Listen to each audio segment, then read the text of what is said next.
you? I'm good. How are you doing? Pretty good. Thanks for joining me here at ADA in San Diego. It's beautiful weather. It's like in the 70s, and we're all just here hanging out, learning more about what's happening in diabetes. So happy to talk to you, Jennifer. I know that you've been a supporter Beyond Type 1 for years, and are you still an actress or are you still dabbling? Yeah.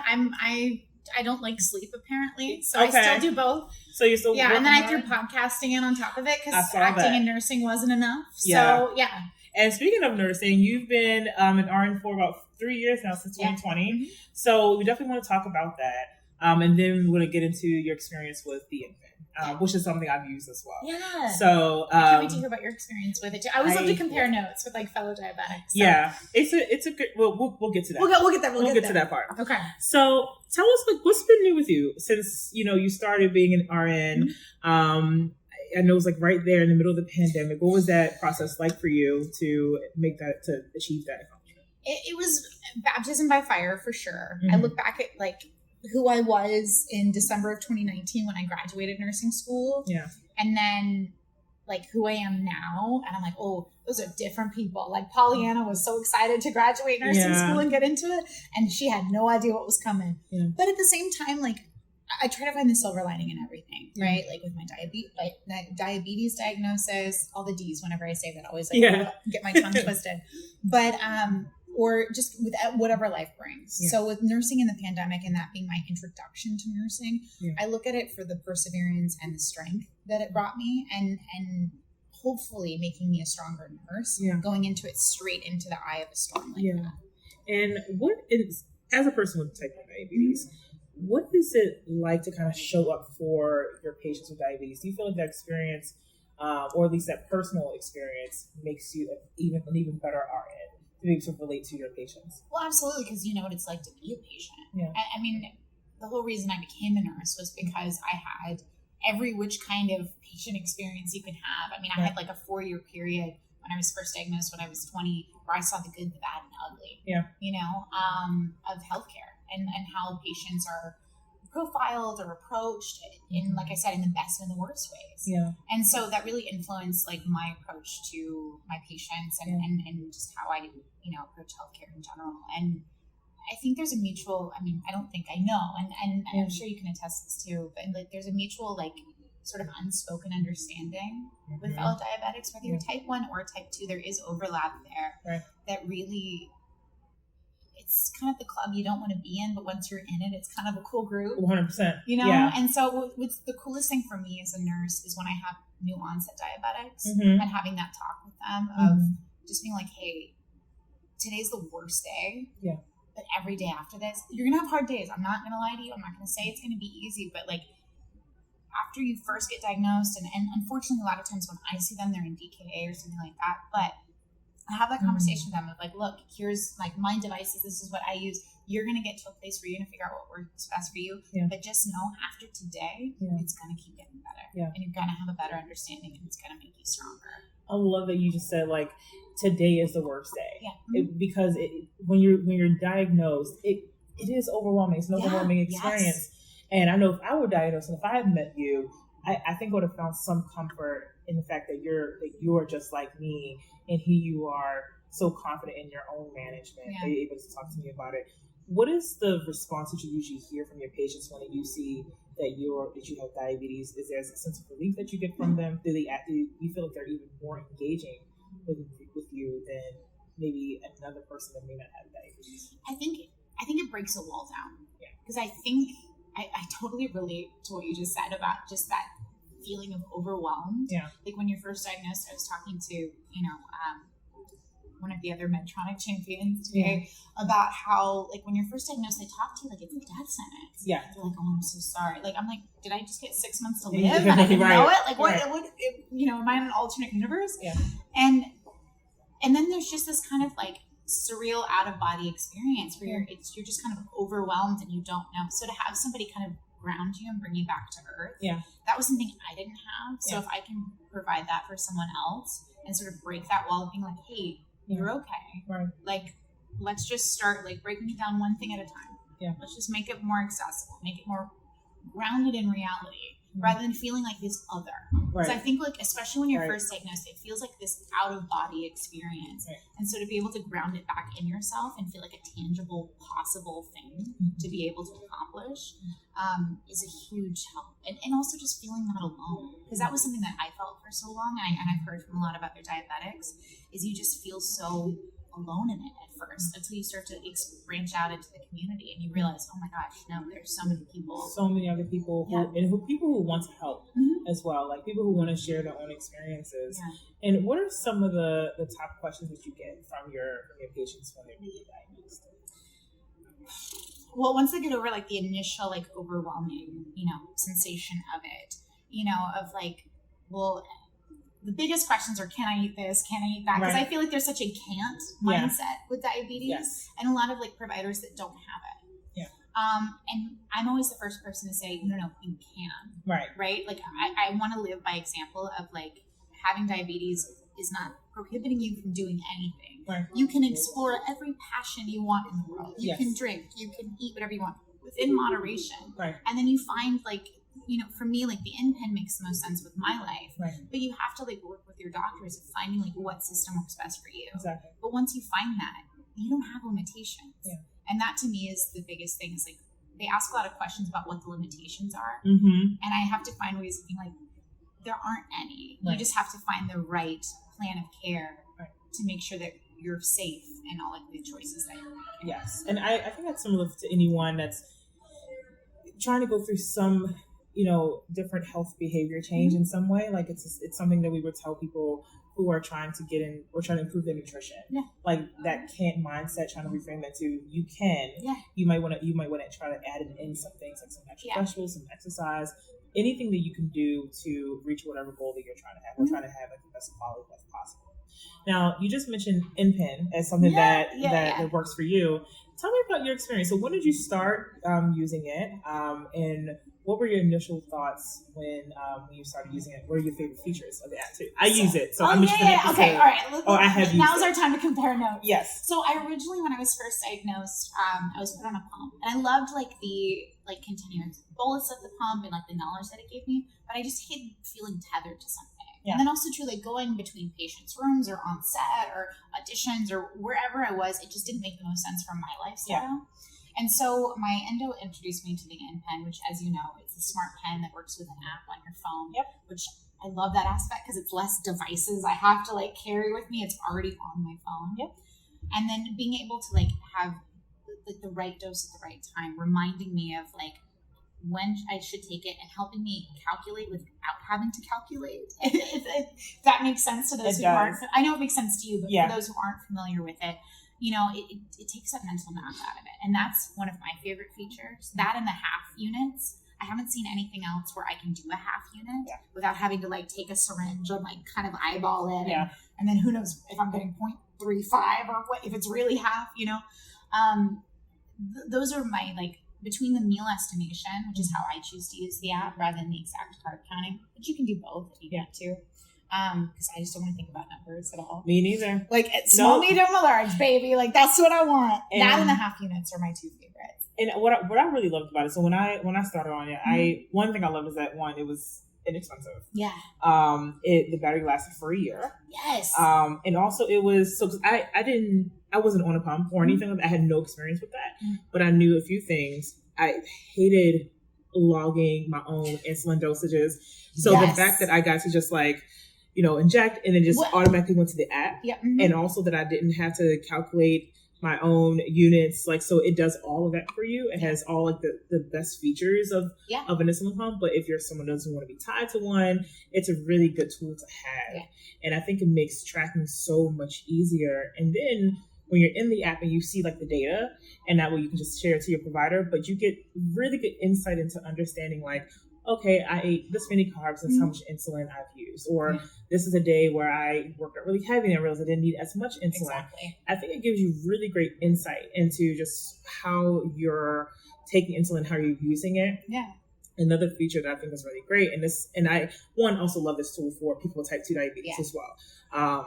But I love the insulin on board. So people understand that you're not going to insulin stack, which can cause low blood sugars. And we know we don't want anyone to have that.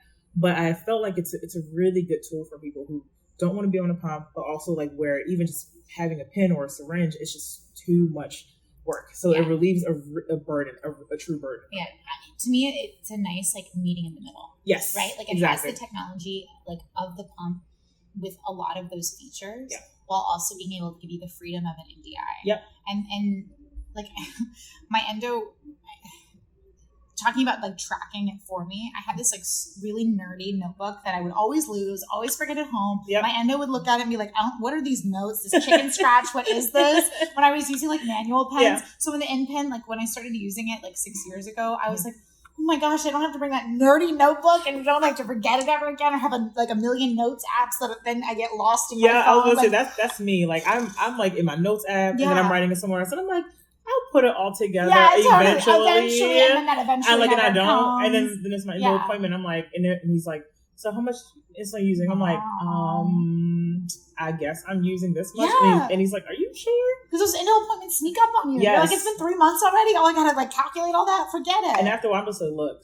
I don't got it. I don't have it. You're gonna have to figure it out, sir, ma'am. Yeah, we're gonna have to start from scratch. But I do find like with the InPen, the fact that it just automatically logs it, it's just like, a time saver. Oh, and the other thing about it are the alarms.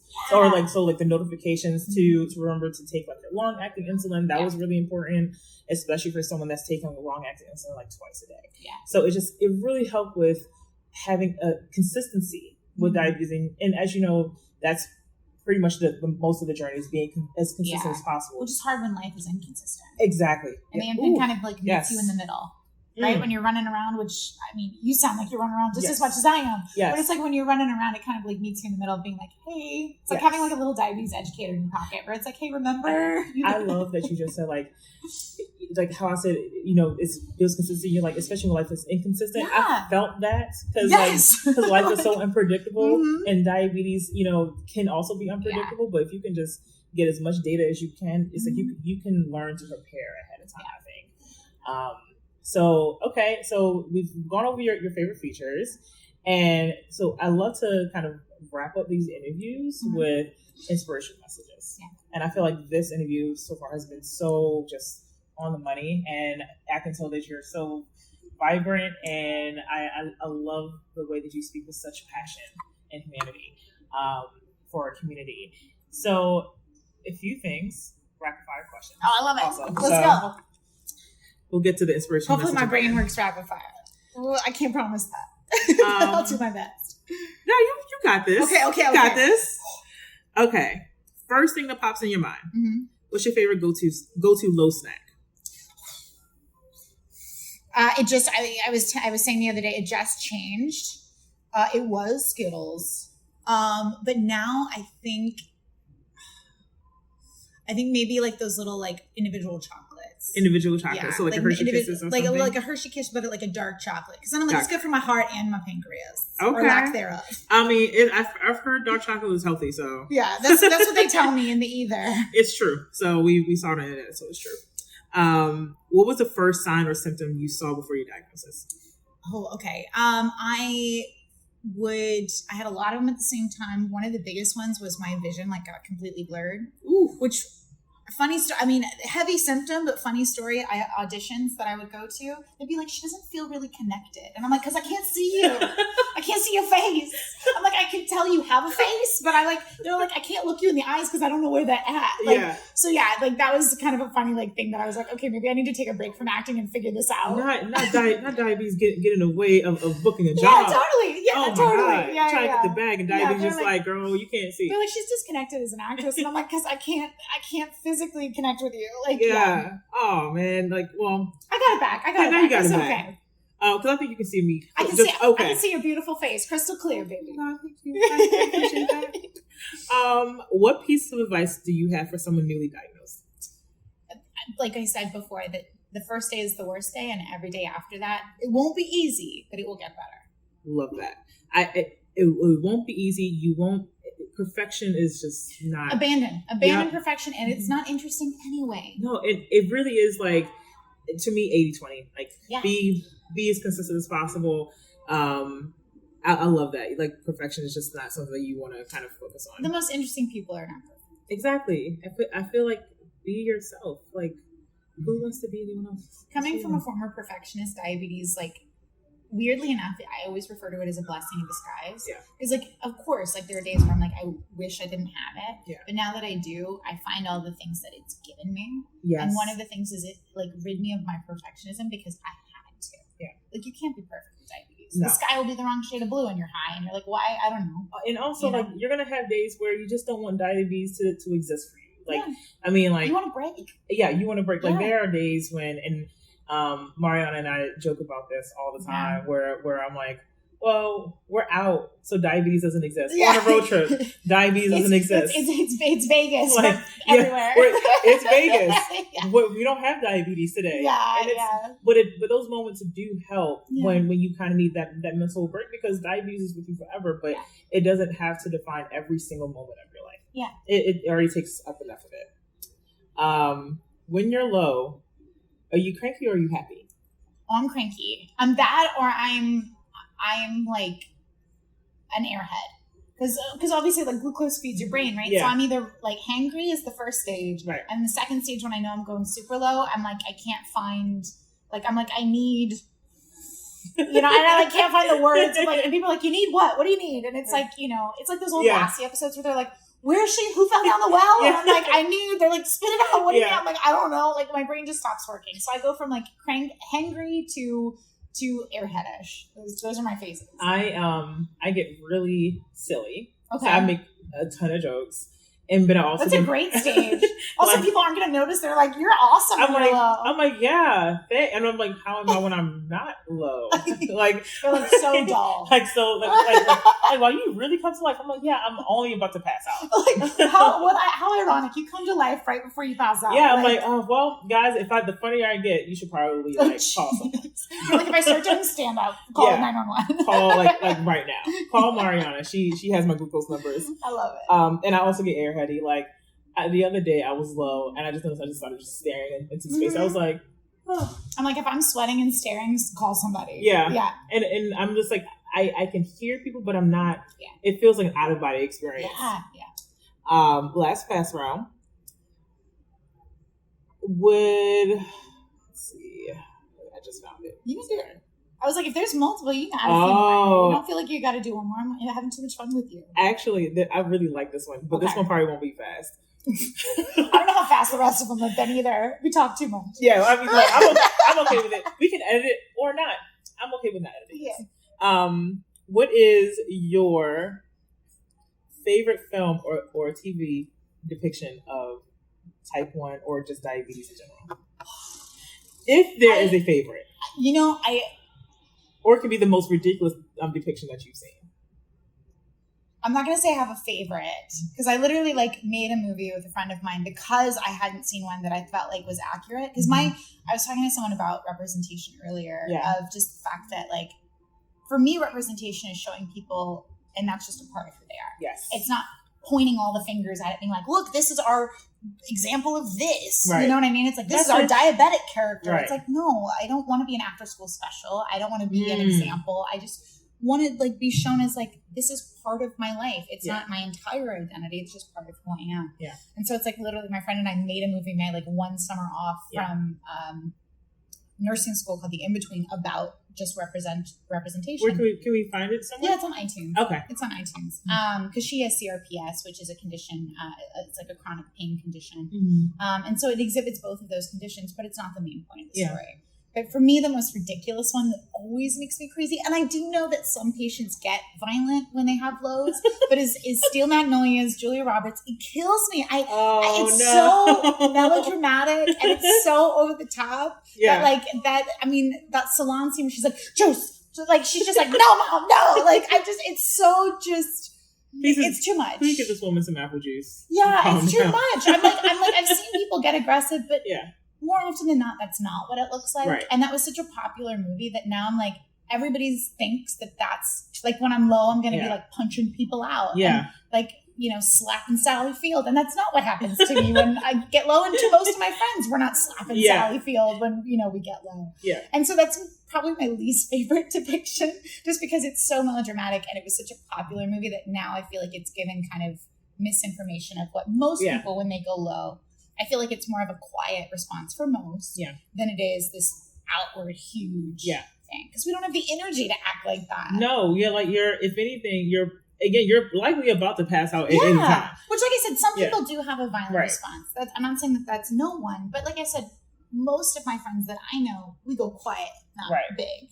Yeah, I know the one I've seen. So, The Flash, the TV show that just ended. Yeah. So there's an episode where a villain can control devices. Oh God. And and there was a character who had diabetes. Mm-hmm. She had an insulin pump. Okay. And the villain he comes after her and he injects all this insulin through her pump. And I was like, one, I don't think you control the flow of the insulin, but two, she passes out and she just dies. And I'm like, that's not how that works. This happened 2 minutes.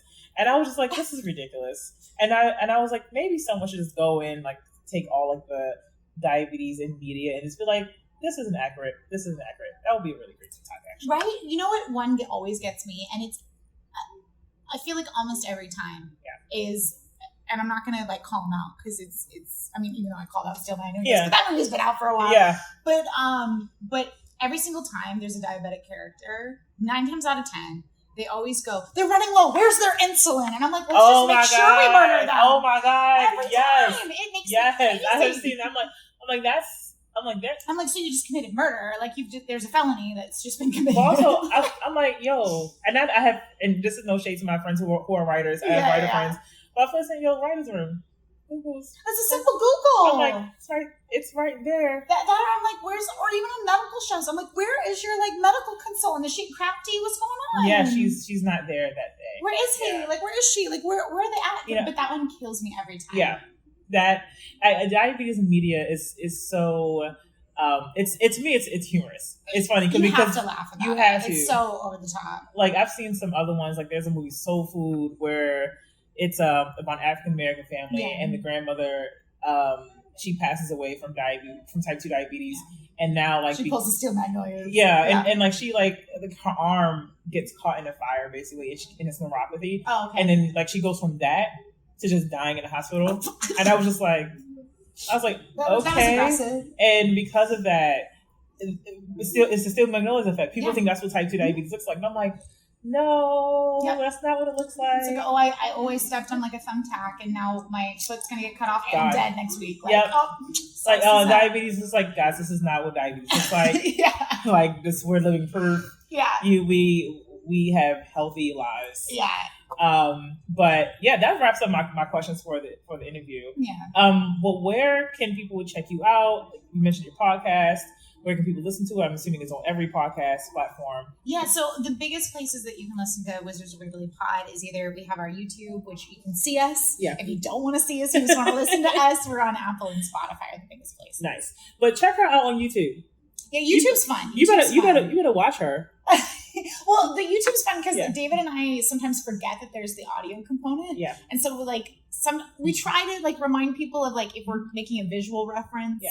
Sometimes we forget. So if you want to not miss any references, the YouTube's where you go. Nice. And people can catch up with you on Instagram just to keep track of your new projects. Yeah. But we also know that you're doing amazing work as an RN and we can't thank you enough, especially since you were thrown into the fire during the pandemic. And how are things now? I know we're a few years into it, but have you seen it slow down? Yeah. It's gotten to a point.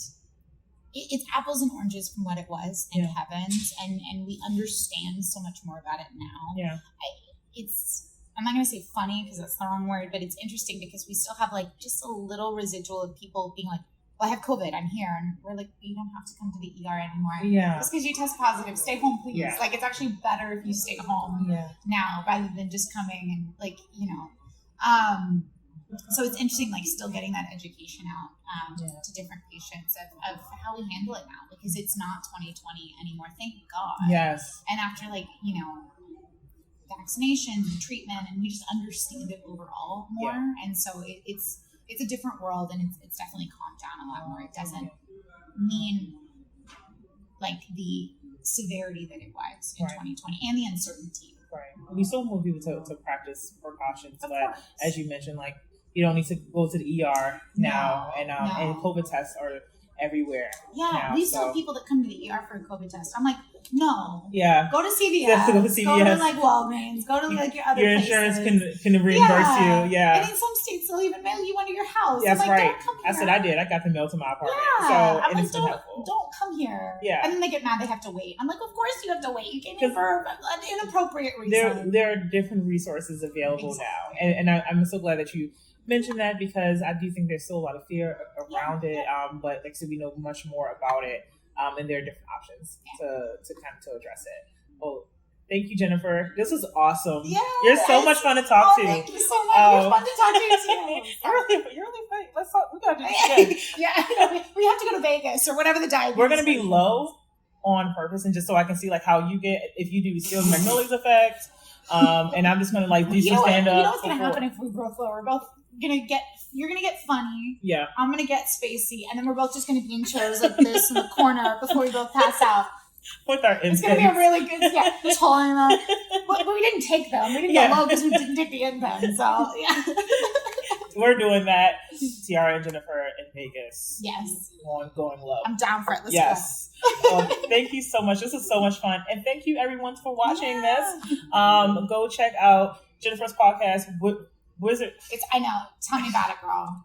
Wizards of Waverly Pod. Wizards of Waverly Pod. I used to joke it was the show with all the W's, because even doing press back in the day, yes. I was like, it's hard. It's a tongue twister. Well, go check out Wizards of Waverly Pod. Nailed it. On YouTube, if you want to check her out on there, or you can listen to it on Apple or Spotify. And go to BeyondTake1.org and BeyondTake2.org for more resources. Yes. But also, Jennifer, thank you for hanging out with us. Thank you.